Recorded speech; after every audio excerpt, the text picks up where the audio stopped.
Hello there, welcome to Straight Talk Sacred Pathway. My name's Stuart Wellborn, I'm a British working class author and former therapist, and I'm joined by my regular guest, Wananichi from Turtle Island, more commonly known as America. First of all, I want to apologise to viewers and listeners. Well, listeners won't mind too much, but we were having technical issues, so we've got no video this week. And we may have been running out of time before we know it. So this may be a very short episode. So let's get on with it. Hello, Wananichi. How are you today? I'm doing fine. Okay, so my first question is, where does Osha come from and what's its uses? Well, the Osha basically is a herb and it's a root. And a lot of times, you can spot it. Like in the spring is the best time because that's when all the energy basically comes out and it produces the leaf. But what you want to do if you're going to pick Osha, you got to pick it before the leaf turns green because that means the energy is still in the root. But once it comes up, it goes into the leaves, and then when it basically is ready to pick in the fall, it'll turn yellow. Okay. And you know that basically the energy has gone back down into the root itself. And that's the name of the plant, is it, Osha? Oh, sure, right. Well, some people call it snake root, other people call it bear root, and the other name is Osha. And does that grow only in America or is it available? So far, the only place I've found it is basically in America, especially in Colorado in the mountains. So if people want to get Osha, how would they get it? Is it easy enough to order? Well, I'd probably have to pick it and send it. Um, okay. So what's its uses? Well, originally it was used as a tea for people who had strokes. So they would make a tea for it and they would drink it because it would help clean out the arteries and the veins. So a lot of the indigenous people used to use it after a stroke. But when I was in the lodge, I was sitting there and I was talking about the OSHA. I burnt some and I smelled it and I said, if this is supposed to help people who have had strokes, why can't we use it before they get strokes? And I heard a whisper coming, said, he's learning. So now what I always tell people is that it helps in many different ways. If you smell it, burn it, then smell it, what you do is you take it and you put it around your head. And then you smell it, you burn it, smell it. Then you put it around your face and you smell it again. Then you put it around the chakra area right below your chin, and then you smell it a third time. What that does, it basically clears your head. But you have to be careful because sometimes when you clear your head, the energies will take over and they'll speak through you. And when they speak through you, they'll tell the truth. So if you happen to be talking to your girlfriend or your wife and you happen to smell it, you may say something to her that you didn't mean to say because the truth comes out. And then if you chew it, basically again, it becomes another medicine. When you chew it, it's like a sage maybe. It's a poultice. So it'll pull infection out of your chest. And then when you drink it as a tea, that's when you drink it basically again for strokes and everything. But if you chew it, it straightens the heart so that you will not get a stroke. So those are basically the three uses that you use OSHA for. Um, is there a ceremonial use for it then? Pardon? Is there a ceremonial use for it? Not, well, I use it in my lodge. You basically, it's kind of like tobacco because what you're doing is you're giving them something that they enjoy smelling, that they enjoy using. So when I'm in the lodge, I'll put it on the hot rocks and I'll let the scent go into the air so that the whoever's in there, the energies, the life force energies, the spirits, they can breathe it in. But it also helps because the individuals in there can breathe it in. Right. I'm just going to quickly say we are going to be cut short this week because we've got 8 minutes left on this chat. Yeah, because when you smell it too in the lodge, it helps you clarify uh, your connection. Okay, so we've covered OSHA. You've already talked about tobacco quite a few times. Because we've only got 8 minutes left, I'd like to talk about sage then. Okay.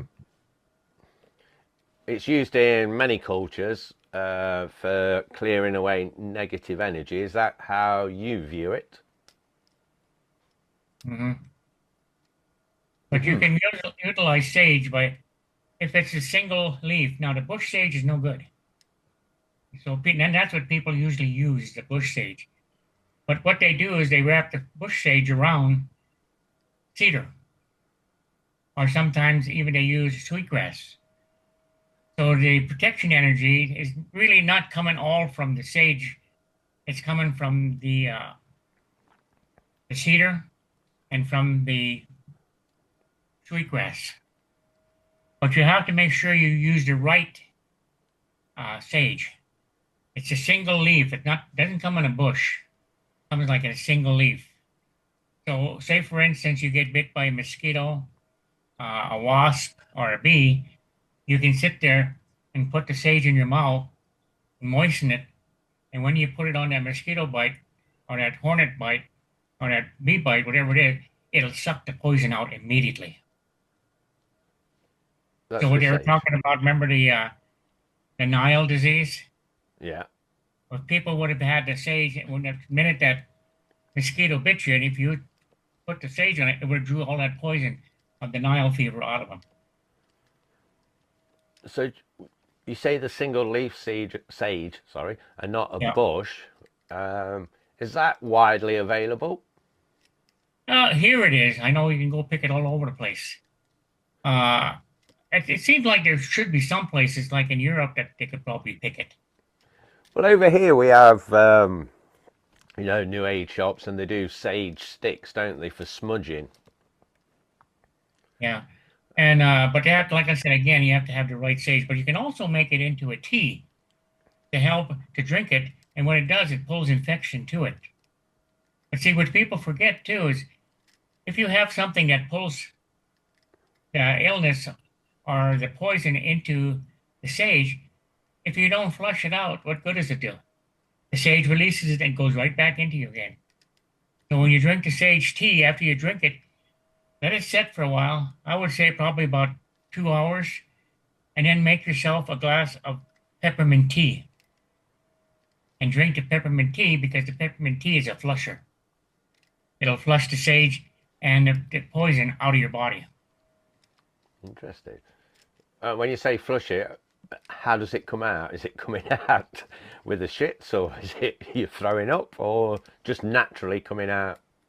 Yeah, because see, sage is also one of the ingredients for cancer Okay. because the sage pulls, see, when it gets in there, it'll pull the cancer cells to it. Then you flush it out.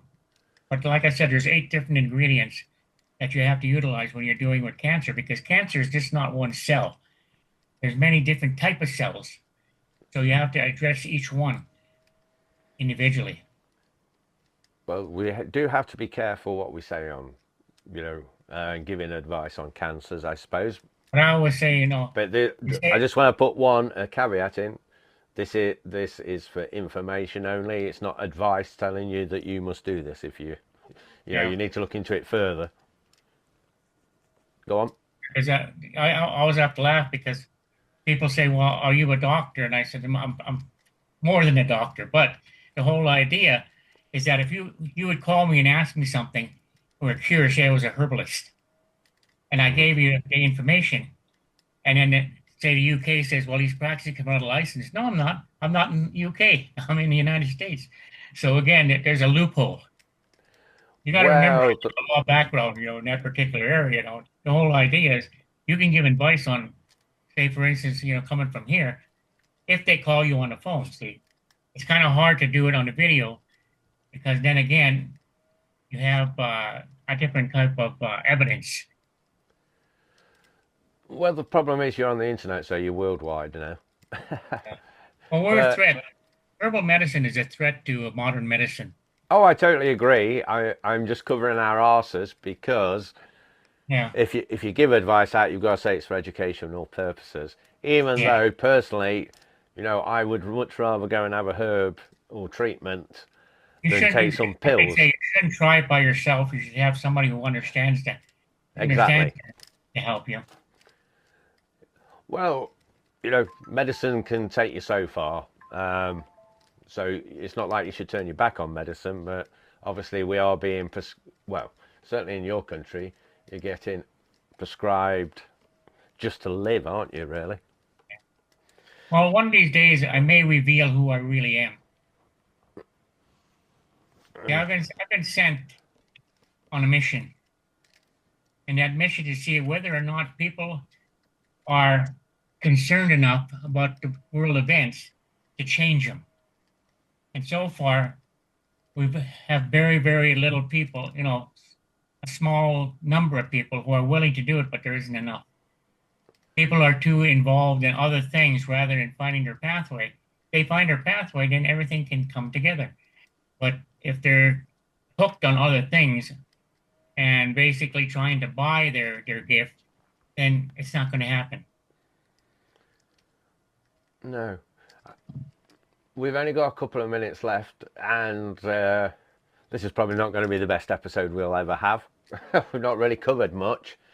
You've using sage, just to wrap up, since we talked about sage, if you're using it to clear negative energies in your house, what's the best way to do that?